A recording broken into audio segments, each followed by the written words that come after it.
So I guess, thank you for being here, by the way, of course. I want to get your thoughts on what took place on that stage last night. I'm not sure it moves the needle either direction, but what were some of your positives and negatives with both candidates last night? What are your thoughts, Joe? I agree that I don't know if it will move anything. I think JD Vance won that debate, and I don't think it was close. And it pains me and saddens me to say that. Look, Bri, from the beginning, if Donald Trump is normalized, he's got a really good shot at winning. If most Americans believe, as I believe, that he's a uniquely dangerous threat to this country, he won't win.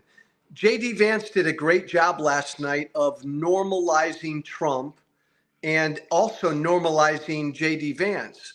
And I was really disappointed in Tim Walz. He acted like he was on stage with a normal Republican VP nominee. Right. No, MAGA is a threat to our country. This is not a normal election. I didn't hear that. So I agree with a lot of what you said. I don't know if I would say that Vance won, but I certainly would say that he didn't lose. But I thought there were a couple points. This is why I thought she should have picked Josh Shapiro, by the way. In my personal opinion, Josh Shapiro would have wiped the floor clean with JD Vance. But I want to ask you, there were a couple important moments in this debate, starting with who won the 2020 election. Will you admit that Donald Trump lost? What were your thoughts on that lack of an answer that JD Vance gave? And I'm shocked that Walsh didn't push him harder on that.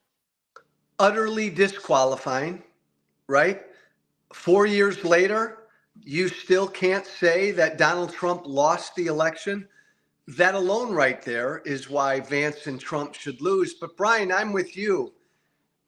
I'd have been throwing my shoe at him if I were Tim Walz. I'd have gotten out from behind my damn podium. Right. This right. is I agree. Outrageous. And I didn't get the righteous anger from Walz that I needed. Agree. In talking about gun control, and Joe, we've talked about gun control. We disagree a little bit on the issues, but we both agree that something needs to be done here. When talking about school shootings, JD Vance said, I believe I'm quoting him as saying, we need to harden our schools. Our windows and doors need to be stronger. In talking about people walking in there with AR-15s, and he thinks locking a door will help. Joe, I know we disagree a little bit on gun control, but can you agree with me that that was a ridiculous answer? If that's all, yeah, and I actually don't remember that part, Bri. If that's all he said, yeah. I mean, to me, that's part of a potential solution, but that ain't the whole solution. And just like you can't be a gun control person and blame everything on the gun, you can't be a gun rights guy like me and say guns have nothing to do with everything. And all we have to do is just, fortify our schools. No, that's not it. That's part of it. Yeah. JD Vance called her the border czar over and over again, blamed her for Hamas attacks against Israel, which I found to be utterly disgusting. I don't know why Tim Walz didn't push back on that. This is the part that frustrates me a little bit. And I like Tim Walz, by the way. I think he's a really good guy, a normal guy, a good guy, not a great debater. I'm just going to be honest. Tim Walz, not a great debater. If you're going to decide to run as vice president of the United States, you have to be confident in your abilities to debate.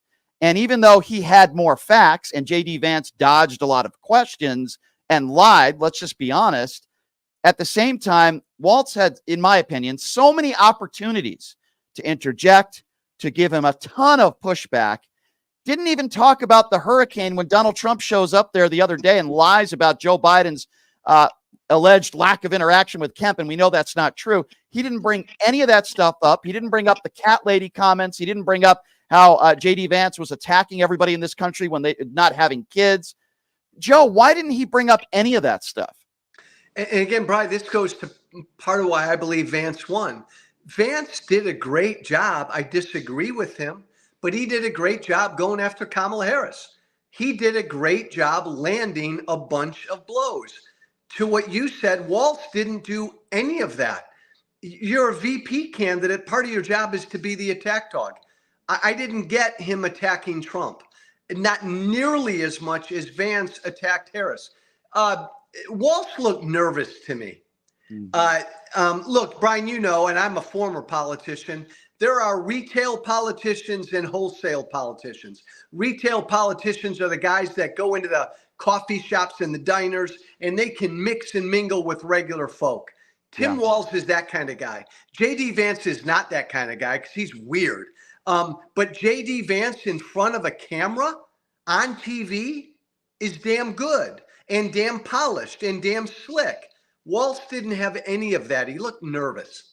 I agree. And he told a lot of the people around him in his orbit that he was nervous. And he told the Harris campaign in advance that he didn't feel like he was a great debater. I want to ask you this, Joe. You know a thing or two about debates.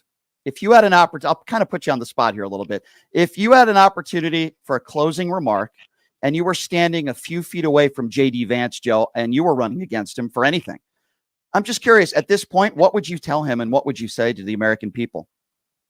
I would have gone after JD Vance personally, Brian. I would have looked at him because I believe, and I know Tim Walz know this, JD Vance is an utter fraud.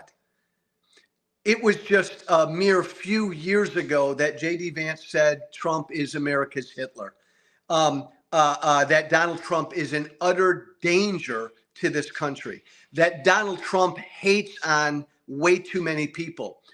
JD Vance sold his soul to advance politically. And I think it's emblematic of a lot of Americans right now, politicians and American voters who are selling their souls, who are just going to say, I want to vote for Trump because I want tax cuts. I want to vote for Trump because he's going to build a wall. All the politicians who know he's a bad guy and know he's unfit. I would have used JD Vance in my closing argument as the poster child for an American who has sold his soul, who's not doing what's right by this country because all he cares about is his own self-interest. And I would have gone after him hard in my closing argument, and I would have asked him why. Why are you doing this? Joe, I wish you were up there last night, to be honest with you. Okay, so going back to what we started with, and I think this is probably most important, right? Will it have an effect? I was talking with Don Lemon about this last night on his show. You know, we're talking about independents, Republicans, MAGA Republicans, and those on the far right. They're going to be voting for Trump. Democrats are going to be voting for Harris, no matter what happened on that debate stage for the most part last night. But we're talking about moderate Republicans, independents, and you speak to a lot of moderate Republicans every day. So my question to you is, will this have any effect on the elections in November? Because I'm not sure it will. I worry that it might on the margins. I'm in the battleground states every week talking to independents and Republicans. And generally, Brian, they all tell me Trump's an ass, but I'm not sure where Kamala stands on things. What JD Vance did last night, he helped normalize Trump. So I think he gave permission to independents and Republicans to say, okay, I'll vote for Trump. Maybe he's not that bad. That's what I really worry about. Yeah, I worry about that as well. Joe, where are we going to see you on television? Are you doing any CNN or any TV tonight? Not tonight. I'll be on a bunch of MSNBC and CNN heading into the weekend. I'm going to Georgia tomorrow to campaign for Republicans for Harris. Brian, I might be out in Vegas this weekend. A friend of mine told me, a mutual friend of ours told me that you might be out here. So tequila on me, Joe, if you're coming out here this weekend. If I'm coming out, you have to buy me some tequila. Absolutely. Joe, hope to see you. You've been doing my show for years. We've never actually met in person, so that would be fun. Joe, love you, my friend. Thanks so much for coming on as always. And hopefully we'll get to meet this weekend and good to see you. Thanks for coming on, Joe. Appreciate you. Thanks, Brian. Appreciate that. That's Joe Walsh, everybody. Former presidential candidate, former congressman. Listen, I respect Joe's opinion a lot.